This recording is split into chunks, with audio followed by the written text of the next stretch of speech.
The stars had always been there, far away, silent and cold. For centuries humans looked up at them and dreamed. But dreams do not move ships across light years. Only willpower, science, and time could do that. By the year 2347, humanity had spread far beyond Earth.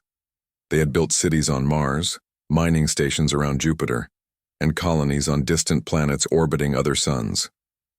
These places were not just homes, they were strongholds. Hidden behind layers of secrecy, they grew stronger every year, but not all secrets stay hidden forever. Far from human eyes, in the cold silence between stars, a council of alien species met. They called themselves the Zalari Dominion, the Varkari clans, and the Korath hegemony. Together they ruled most of known space. Their ships were fast, their weapons powerful, and their history long. They had seen many races rise and fall. To them, humans were nothing more than a new noise in the dark, a flicker on their scanners, barely worth notice, until now. On a quiet day near the edge of known space, a small patrol ship from the Zalari Dominion crossed paths with a human scout vessel.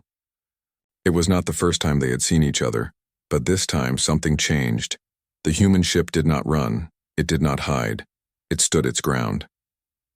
The Zalari commander, a tall being with pale skin and glowing eyes, sent a message. "You are in restricted space.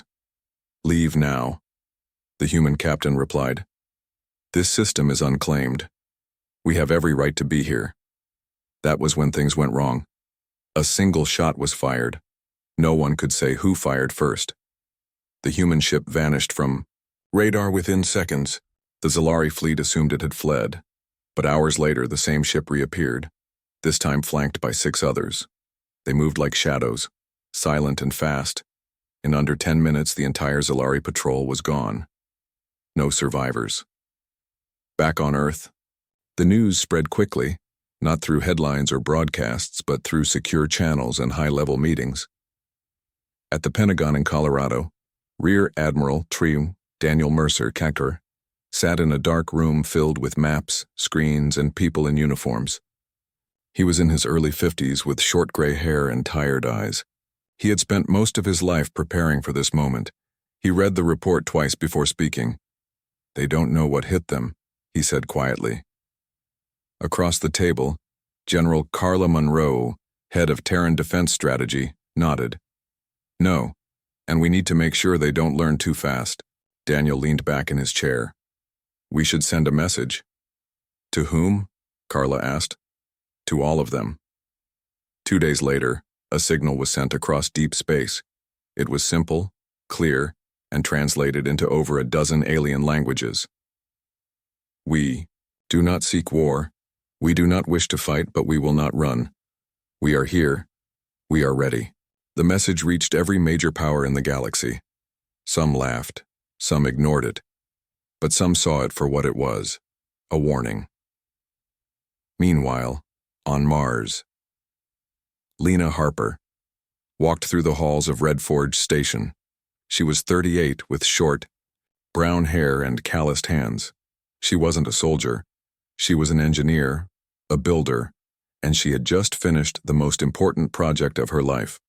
Project Aegis, a massive orbital defense grid powered by zero-point energy, an idea once thought impossible. It could shield entire planets from orbital bombardment. It could destroy enemy fleets before they even entered atmosphere. She stood beneath the main control tower and watched as the final systems came online. "You're sure about this?" asked her assistant, Eli, a young man with glasses and nervous fingers. "I've never been more sure," Lena said. "If they come, we'll be ready." Outside, the red sky of Mars stretched endlessly. Above, satellites blinked silently. One of them held enough firepower to end a war before it began. On the colony world of EOS 9, children played in the artificial sunlight of the dome city. Farms grew fresh food. Robots cleaned the streets. Life was good, but not everyone was at peace. Captain Marcus Bell stood at the edge of the colony's security center.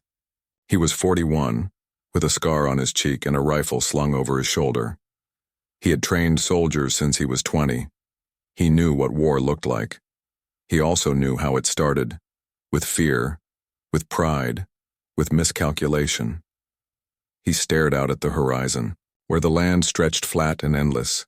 Somewhere out there, enemy ships might already be coming, but he didn't let fear take him. Not yet. "We'll hold," he whispered to himself. "We always do."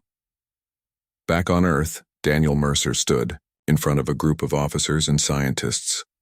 The room was full. Tension filled the air. "This isn't just about us," he said. "It's about everything we've built. Every child born on another world. Every family living under alien skies." He paused. "They think we're weak. They think we're new. They think we're easy prey." His voice dropped low. "They're wrong." A woman raised her hand. "What happens if they declare war?" Daniel looked at her. "They already did." Silence fell. Then he continued. "But we're the ones who get to decide how it ends." As the days passed, more reports came in. Alien ships were gathering near human borders. Meetings were held in secret. Plans were reviewed. Weapons tested. Soldiers trained. On Luna, the moon base became a fortress. On Titan, research centers worked non-stop. On Ganymede, underground bunkers were stocked with supplies. Humanity was not hiding anymore. It was preparing. Then came the ultimatum, a message from the Zalari Council, broadcast across all human channels. "You have trespassed. You have attacked without cause. You must submit to our authority or face destruction." The message ended with a countdown. 7 days. 7 days until war. Daniel Mercer watched the message on a screen in his office. He didn't blink. He didn't speak. He simply turned off the screen and picked up his radio. "This is Admiral Mercer," he said. "Begin Operation Sentinel." The line buzzed. "Sir, that means—" "I know what it means." There was a pause. Then a voice said, "Yes, sir." Lena Harper received the order next. She stood in the control room of Redforge Station, surrounded by engineers and techs. "Fire up the grid," she said. One of them looked shocked. "Now?" "Yes, now." Lights flickered. Machines hummed. Energy surged. Across the solar system, defense satellites powered up. Planetary shields rose like invisible domes. Every human world was now protected. Every enemy fleet would meet fire. "Marcus." Bell stood in full armor looking at his troops. "Listen up," he shouted. "They think we're scared. They think we'll run." He stepped forward. "Well, I've got news for them." He raised his fist. "We don't run. We fight." Cheers broke out. Behind them, tanks rolled into position. Drones hovered. Above. Fighters lined up on the launch pad. War was coming, and humanity was ready. As the sun set over Earth, Daniel Mercer stood alone on a balcony overlooking the Atlantic Ocean. He looked up at the sky. Stars twinkled. Beyond them, enemies gathered, but he smiled. Because for the first time in history, humanity was not the weakest force in the galaxy. It was the strongest, and it would not go quietly. The war began not with speeches or parades, but with fire. On the 4th day after the ultimatum, the Zalari struck first. They came without warning. A fleet of over 50 warships jumped into the EOS 9 system. They were fast, sleek, and filled with soldiers who had never known defeat. They expected to crush humanity in one swift blow. They were wrong. As the alien ships dropped out of faster-than-light travel, they found themselves surrounded, not by human ships, but by silence. Then, the sky lit up. Missiles streaked from hidden launchers buried beneath the planet's surface. Drones cloaked in darkness darted between enemy ships, slicing through armor like knives through paper. The first Zalari dreadnought exploded before its weapons could power up. In less than 30 minutes, the entire invasion force was gone. No survivors, no escape, only wreckage.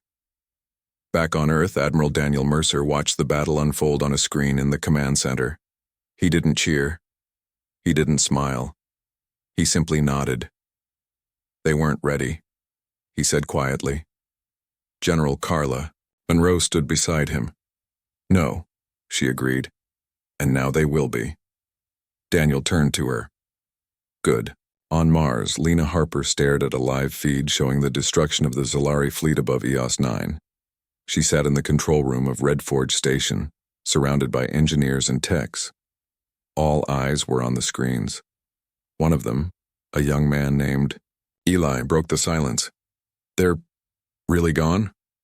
Lena exhaled slowly. Yes. And we didn't even use everything we have. Eli blinked. That wasn't all of it? Nope. She looked at the glowing map on the main display. It showed the positions of every major human defense system across the solar system. We've only just begun, she said. Meanwhile, Captain Marcus Bell stood in the command bunker under the city of New Haven on EOS 9. His boots were covered in dust. His uniform was torn, but his eyes were sharp. Behind him, soldiers moved quickly, checking weapons, loading supplies, and preparing for what might come next. He stepped outside and looked up at the sky. Smoke still drifted in the upper atmosphere. The scent of burning metal hung in the air, but the colony was safe. For now. A young private approached him. Sir, he said, voice shaking slightly. We won the fight, right? Marcus gave a small nod. For now. He looked at the horizon. But this isn't the end. It's just the beginning. Across the galaxy, news of the Zolari defeat spread like wildfire. Some species laughed, others ignored it. But others, especially the Varkari clans and the Korath hegemony, took note. Humans had won. Not by luck, not by accident, by design. One Zolari commander, wounded and stranded on a drifting escape pod, recorded a final message. They are not what we thought. Their ships are ghosts. Their weapons strike before you see them. They do not run. They do not beg. They kill. The message reached the Zolari Council within hours. Silence followed. Then panic. On Luna, the moon base, buzzed with activity. Engineers worked around the clock. Fighters lined up in neat rows. Missiles were loaded into massive underground silos. At the heart of it all stood Commander Nora Reyes. She was 36, with short black hair and a voice that made people listen. She had trained since she was a child to lead missions behind enemy lines. She knew how to disappear, how to strike hard, how to win. Now she was needed more than ever. Her team gathered in the briefing room. She stood in front of a large holographic map. This is not just about defense, she said. This is about sending a message. One of her officers raised an eyebrow. What kind of message? Nora smiled. The kind that makes them afraid. Back on Earth, Daniel Mercer called for a meeting of the Terran High Command. It was held in a dark room deep beneath the Pentagon. Maps and data floated. In the air, battle plans were drawn in real time. We can't wait for them to attack again, Daniel said. We need to take the fight to them. Carla Monroe frowned. You want to go on the offensive? I want to make sure they understand something, Daniel replied. We don't just defend, we strike back. Another general spoke up. They'll call it aggression. Daniel looked at him. They already declared war. There was silence. Then Carla nodded. All right, where do we hit first? Daniel pointed at a glowing red dot on the map. Helios Rift. The Helios Rift was a dangerous stretch of space between two dying stars. It was also home to a key Zolari outpost, one of their largest military bases beyond their core systems. It was heavily guarded, surrounded by mines, protected by shields, and completely unaware of what was coming. 2 days later, the Terran Defense Fleet jumped into the rift. They did not arrive with fanfare. They arrived in silence. Dozens of AI-piloted strike drones led the way, moving faster than any living pilot could manage. They slipped past enemy sensors like shadows. Within minutes, the first Zolari defenses fell, then the second, then the third. By the time the Zolari realized what was happening, half their base was already destroyed. Admiral Mercer watched from the bridge of the command ship. Tell the fleet, he said. Begin Phase 2. Lights flashed. Engines roared. Human warships surged forward. The battle lasted less than a day. By the time it was over, the Zalari had lost over 70% of their forces in the sector, and not a single human ship had been destroyed.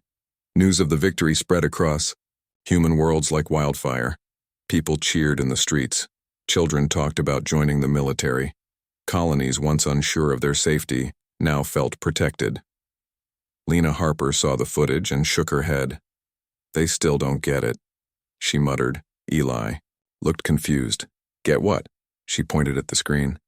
They think this is just another war, another battle. She paused. It's not. He frowned. Then what is it?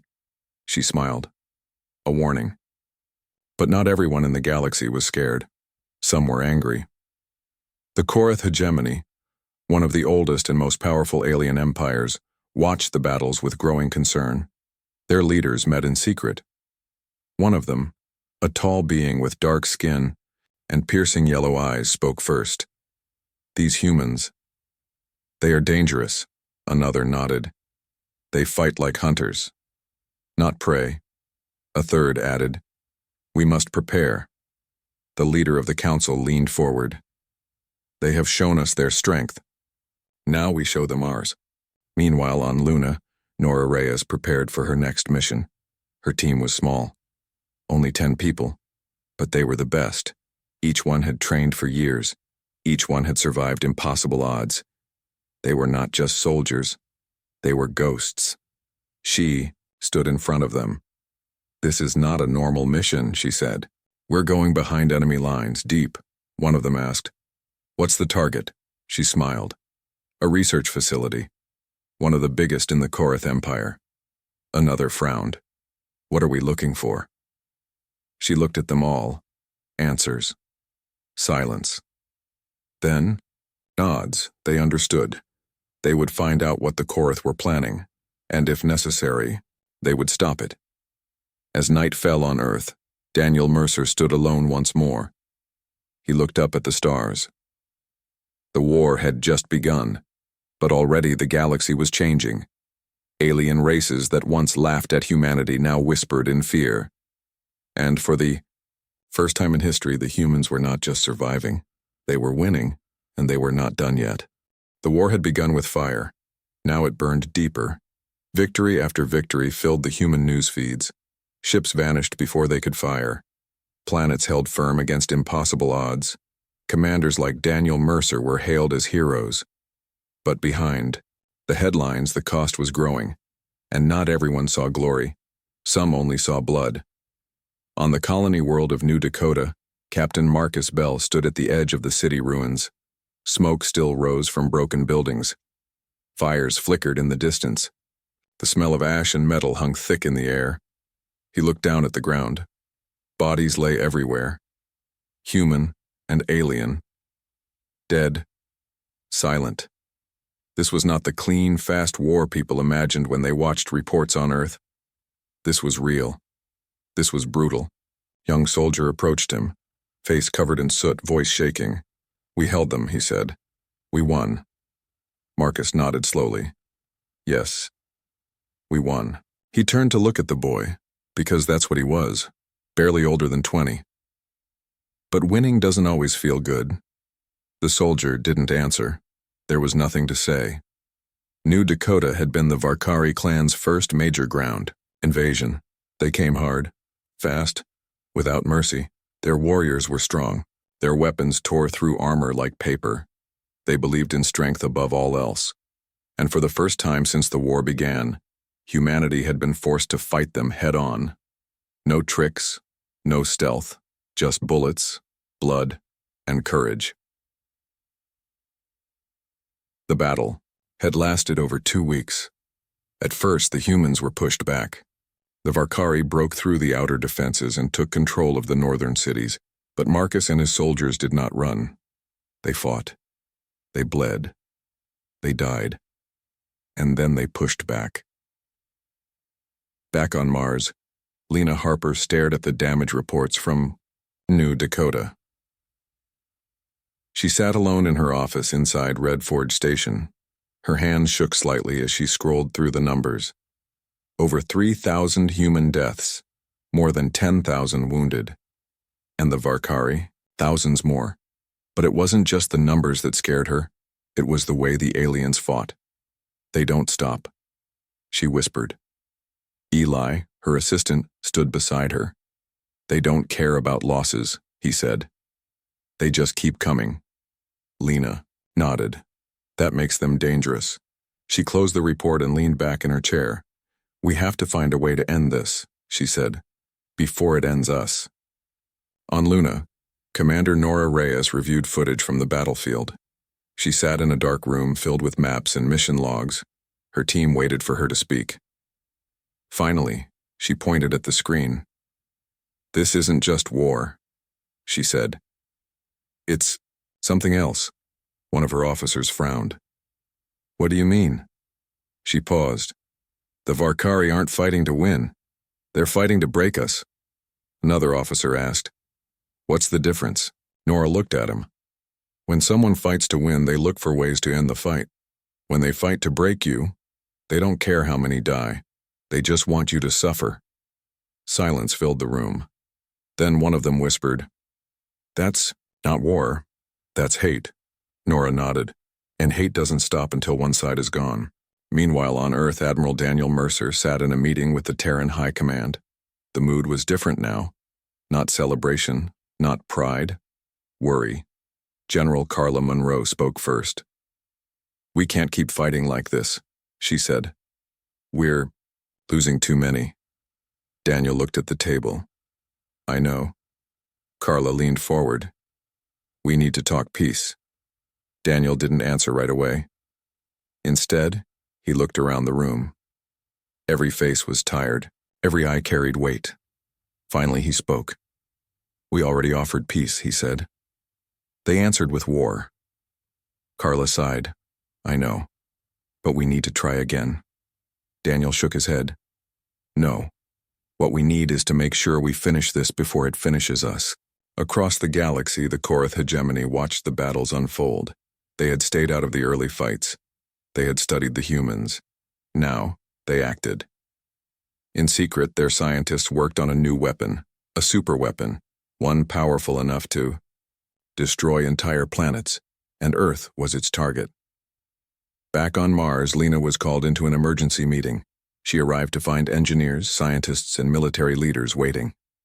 At the center of the room stood a holographic image of a massive structure orbiting a distant planet. What is that? She asked. An old man with gray hair stepped forward. It's a planet cracker, he said, designed to tear a world apart. Lena felt cold. How far along are they? The man hesitated. They've already built the core. Lena's breath caught. We have to stop it, she said, before it launches. The man nodded. We agree, but we don't know how. Lena looked at the hologram. She thought of the children on EOS 9, of the families on New Dakota, of Earth, of everything they had built. She took a deep breath. We'll find a way, she said. We always do. On Luna, Nora Reyes received the same report. She read every line twice. Then she stood up and walked to her team. We have a mission, she said. They all looked at her. What kind of mission? She smiled grimly. The kind that might save us all. Back on Earth, Daniel Mercer stood outside under the night sky. He looked up at the stars. He knew what was coming. War had changed. It was no longer about ships and battles. It was about survival. He turned and walked back inside. There was work to do. As days passed, preparations began. Special forces trained. Engineers built new weapons. Spies gathered intel. Humanity had learned from the last battles. They would not be caught off guard. They would not wait to be attacked. They would strike first, and they would end this war on their terms. On New Dakota, Marcus Bell stood with his soldiers. They were tired, wounded. Many had lost friends, but they were still standing. He looked at them. You did good, he said. You held the line when no one else could. A young private raised his hand. Sir. Do you think we'll win? Marcus looked at him. He thought of the dead, of the pain, of the fear, but he also thought of the will, of the strength, of the heart of humanity. He smiled. Yes, he said, we will. Then he added, because we never stop fighting. In the skies above Earth, satellites blinked silently. Ships moved through space like ghosts. Behind enemy lines, spies listened, commandos prepared, and across the stars, the next phase of the war began. Not with speeches, not with parades, with action, with sacrifice, with the price of victory. The mission was impossible. That's what everyone said. A suicide run behind enemy lines, into the heart of the Korath Empire, to destroy the planet cracker before it fired. But for Commander Nora Reyes and her team, impossible wasn't a reason to stop, it was a reason to go faster. They left Earth under cover of darkness. Their ship, the Valkyrie, was small and fast. It could slip through enemy sensors like a whisper in the wind. 10 soldiers made up the team. Each one had trained for years, each one knew the risks, and each one volunteered, because they believed in something bigger than themselves. They believed in humanity.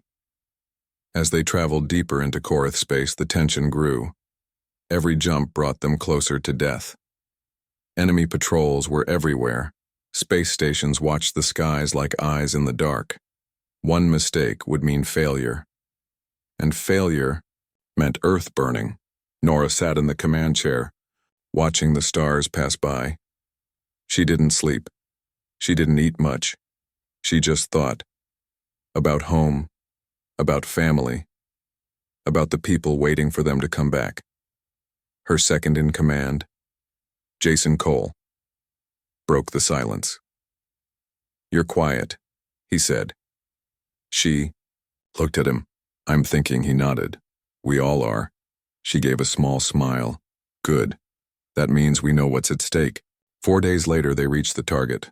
A massive facility orbited a dead planet. It looked like a fortress built around a weapon. Turrets lined its outer shell. Shields pulsed with deadly energy. And inside, the core of the planet cracker. If it fired, Earth would be gone. Nora stood with her team in the briefing room. This is it, she said. We don't get a second chance? Jason asked. How do we get in? She pointed at the screen. We don't land. We drop. Everyone blinked. You mean jump? Someone asked. Yes, she said. From orbit. Silence. Then nods. They understood. This wasn't about comfort. It was about speed and survival. They suited up. Special infiltration armor, camouflage, cloaks, explosives, weapons, they were ready. As the Valkyrie dropped low into the atmosphere, alarms blared. They were being tracked, locked on. Time to go, Nora shouted. One by one they jumped. Like falling stars, they plunged through the sky. Wind screamed. Lights flashed. Then came silence. They landed hard, rolling, standing, checking weapons, checking each other. Everyone was alive. Now came the hard part. Getting inside. Inside the base. The air was cold. Metal walls echoed their footsteps. Lights flickered. Alarms stayed silent. For now. Nora led the way. Jason followed close behind. Behind them, the rest moved like shadows. They passed security checkpoints, avoided patrol bots, slipped, past guards. No shots fired, no noise made. They were ghosts, and ghosts do not warn you when they strike. They found the control room. Inside, screens showed the status of the weapon, power levels rising, target locked. Earth. Nora felt a chill. We need to shut this down, she said. Jason looked at the panels. It's not that simple, he muttered. They've got layers of code, traps, kill switches. She frowned. How long? He shook his head. At least 10 minutes. She looked at her watch. We don't have 10 seconds. Just then, an alarm blared. They had been found. Footsteps echoed down the hall. Doors slammed open. Soldiers ran in. Gunfire cracked. Nora dove behind cover. Bullets tore into the wall beside her. Go, she shouted at Jason. He didn't hesitate. Fingers flew across the keyboard. Lines of code scrolled, warnings flashed. He bypassed firewalls, disabled traps, found the kill switch, pressed it. Nothing happened. He tried again. Still nothing. Damn it, he yelled. Nora covered him, firing round after round. We're out of time, she shouted. Jason cursed. Then finally, the lights dimmed. The hum of power faded. On the screen, the countdown stopped. Target, cancelled. Weapon, offline. They had done. But the fight wasn't over. More enemies poured in. They had to move, fast, fall back. Nora ordered. They fought their way through the halls. Cover fire, grenades, close calls. One soldier fell, another limped, but they kept going. Finally, they reached the exit. A signal went up. The Valkyrie answered.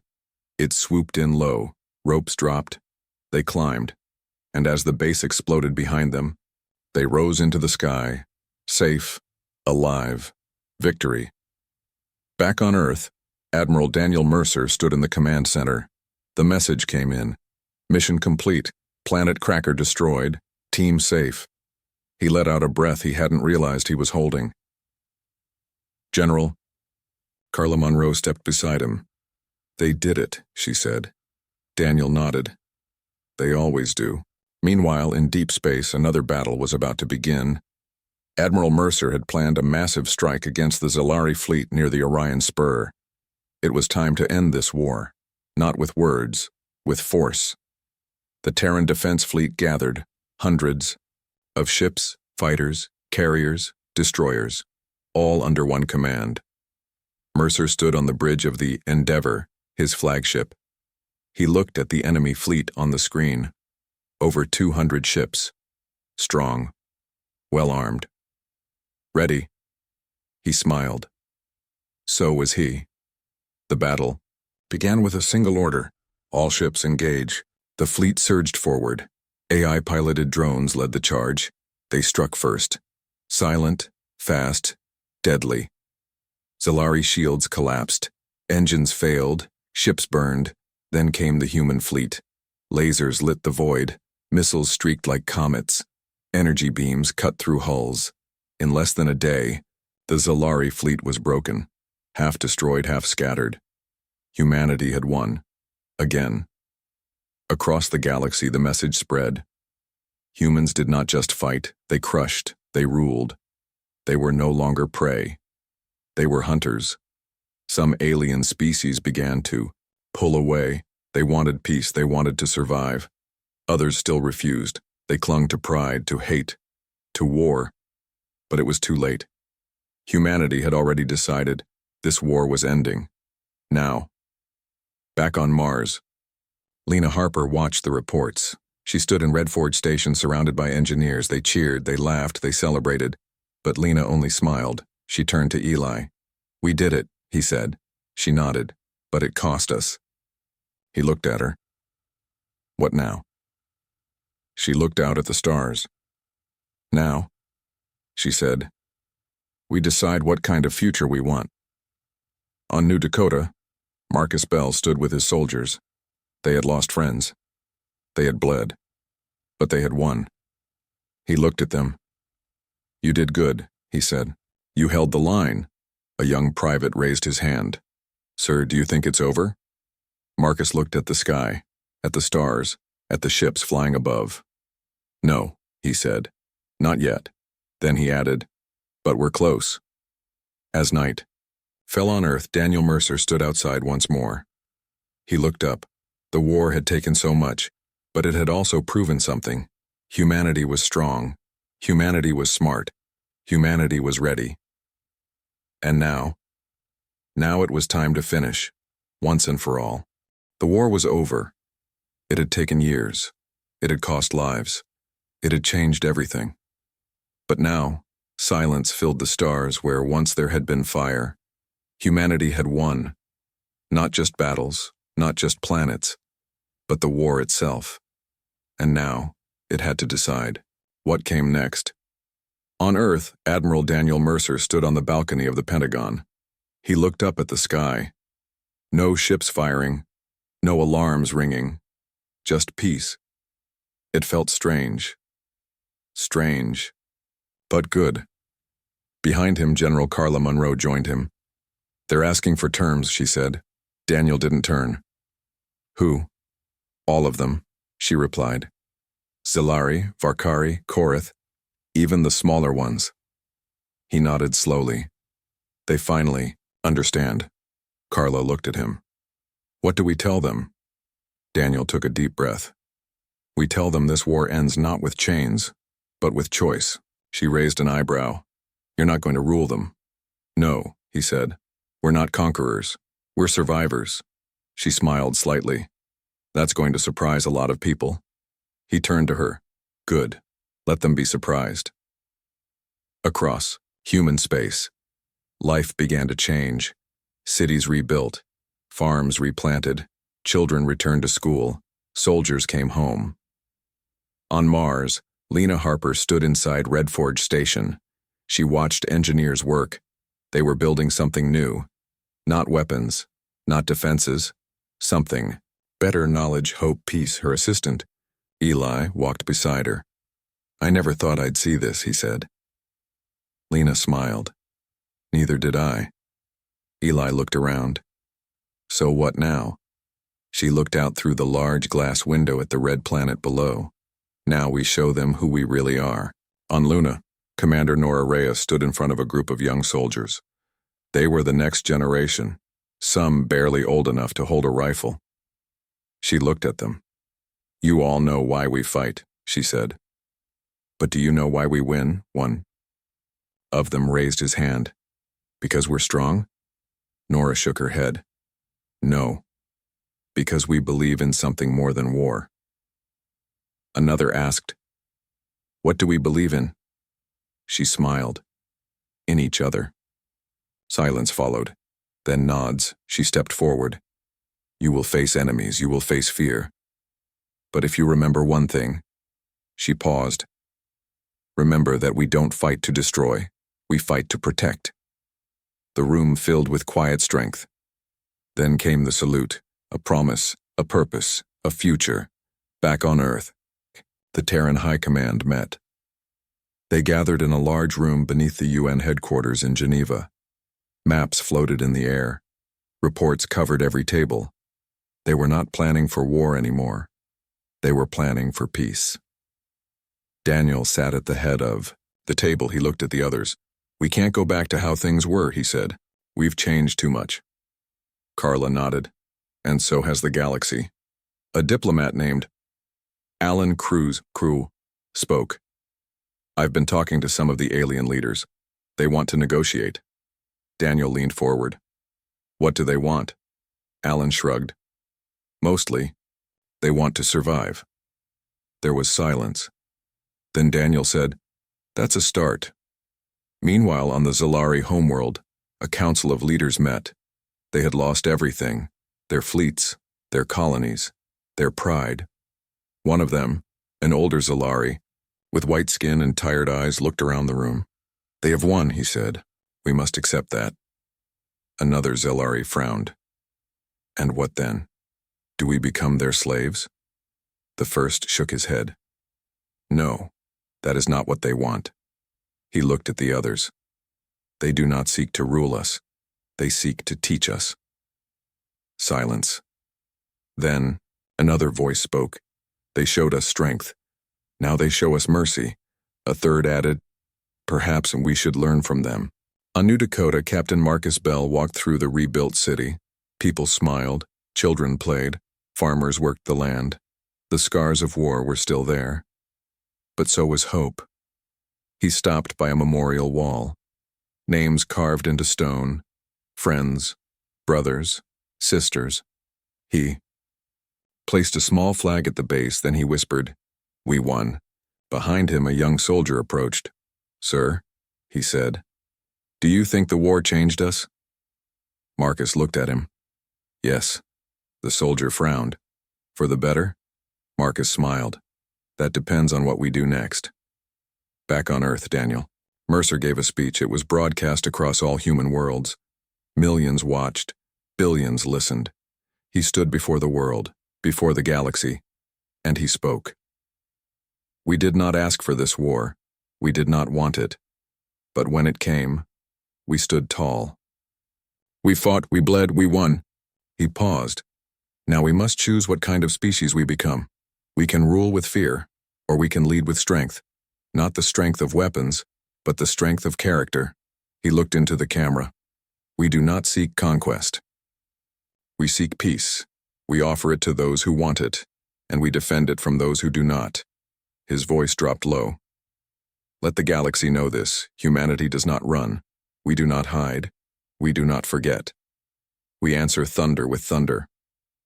The crowd cheered. The galaxy listened, and history remembered. In the weeks that followed, new agreements were made. The Galactic Reconstruction Authority was formed. Its mission? To help rebuild broken worlds, to share knowledge, to teach peace. Lena. Harper was chosen to lead its science division. She accepted without hesitation. This isn't about us, she told her team. It's about everyone. Commander Nora Reyes returned to training new soldiers. She taught them not just how to fight, but how to lead, how to choose peace, how to be better than war. Marcus Bell stayed on New Dakota. He helped rebuild. He trained new officers. He lived among the people. He reminded them every day. We fought for a better world, now we live in it. And in the far corners of space, aliens watched. Some feared humanity. Some respected it. Some even admired it. A Zilari ambassador stood aboard a ship orbiting Earth. He looked down at the blue planet, at the lights of cities, at the ships flying, like stars. He whispered to himself, "We thought you were weak. We thought you would fall. But you rose. And now, we follow." As night fell on Earth, Daniel Mercer stood alone once more. He looked at the sky. Stars twinkled. Peace held. Victory was won, and the future it belonged to humanity.